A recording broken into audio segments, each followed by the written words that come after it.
Hey ladies and gentlemen, Steven here from Radolescence. Welcome back to another video. Thanks for tuning in. And today, let's take a closer look at a fragrance by the company Gallivant, and this one is called Berlin. So stay tuned.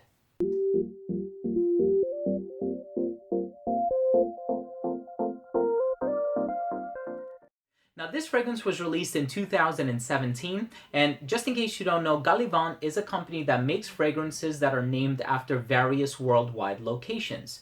So there's Amsterdam, there's Tel Aviv, there's Istanbul, there's Brooklyn, there's so many fragrances, and here we have one that's named after, of course, Berlin, Germany.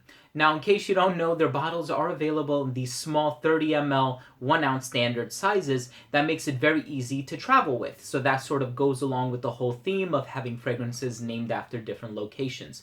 This one has a lot of citrus in the opening, 3 different citrus notes to be precise. There's pepper, there's vetiver, there's cedarwood, and it's a nice blend of everything. So I'm excited to tell you more about the smell. Let's start with the presentation. So the presentation for this one is super simple. Just says Berlin Eau de Parfum by Gallivant. There is a snug fit on the cap. It does not click into place. You can actually control how much you want to spray to, depending on how hard you press down.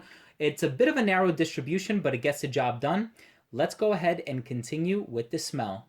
Now, as soon as this fragrance opens up, you are going to get the citrus. Now, it's not too overwhelming on the citrus, and what I mean by that is when I think of citrus-based scents, I think of, say, 4711 by Moorer and Verts, or Neroli Portofino by Tom Ford, or even Eau de New York by Bond No. 9.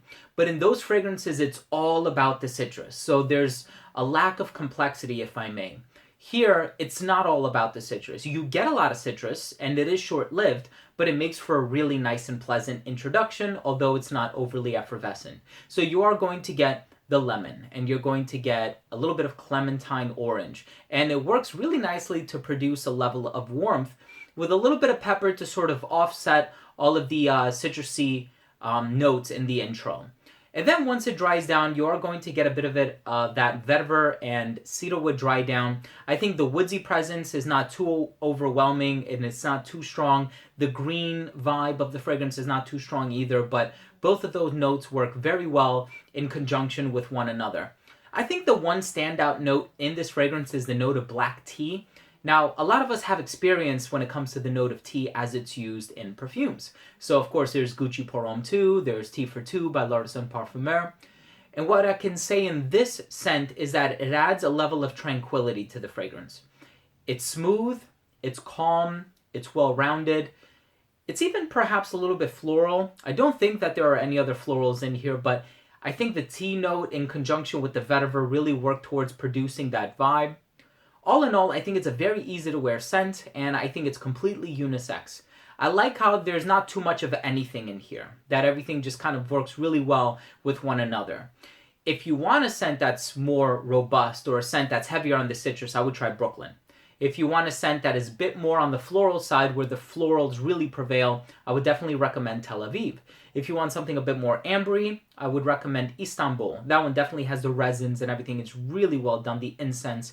Here is just a little bit of everything, but it produces an overall effect that is incredibly pleasant, it's very easy to wear, and it's something that's well-rounded. And I think it's kind of like a jack of all trades when you look at it in that way. I think it's a highly pleasant scent. I enjoy wearing it. It's not my favorite from the line, but I think it's a job well done. Let's go ahead and finish with my overall assessment. First up, in terms of the uniqueness and the overall smell, it's a unique scent because I can't quite compare it to anything else in my collection, and the overall smell is very pleasant, just keeping in mind that it does have all of these elements in it, so there is a level of complexity, but I also like that it doesn't feel unbalanced in any way, like there's too many florals or too much citrus or too many resins. You get the idea.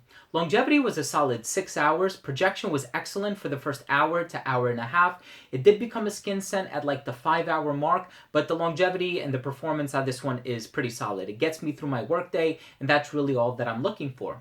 Versatility on this one is great as well. Incredibly versatile. I would wear it all year round, any sex, any gender, any age range, and like I said, all year round. Perfect for any season. It has the citrus, which makes it good for the summertime, and then it also has the vetiver and the woods and the base, which makes it very evocative of the winter season. But if I had to pick one thing, I would say the tea note makes it evocative of the spring, so I would wear this one when it's slightly warmer outside. Also, I think that that would help a lot with the projection and the performance overall. But again, just recommendations. Wear it whenever you want. If you love a scent, don't wait for a certain time of the year to wear it. Wear it whenever you want, right? Presentation on this one, I like the concept, I like the theme, but there's not much going on with the bottle. I don't have the box here, but I will link to another review down below if you want to see what the box looks like in a presentation. I actually had the opportunity to review Istanbul a while back, and I have the box in that video, so I'm going to link it down below. My final assessment on this one is I really like this scent. I think it's a job well done. I think it's a very interesting scent.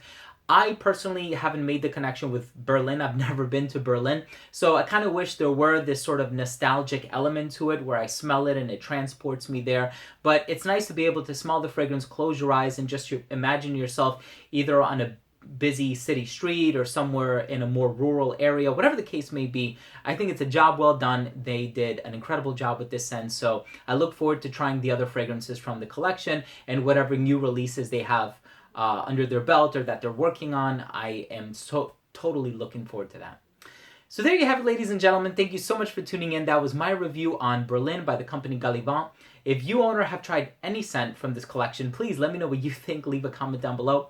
Also, please don't forget to rate and subscribe for future videos, and that includes, of course, reviews like this one, top 10s, giveaways, unboxings, special guests, interviews, and a lot of other purely fragrance-related content. Thanks again for tuning in. Love you guys, and we'll see you in the next episode. Take care.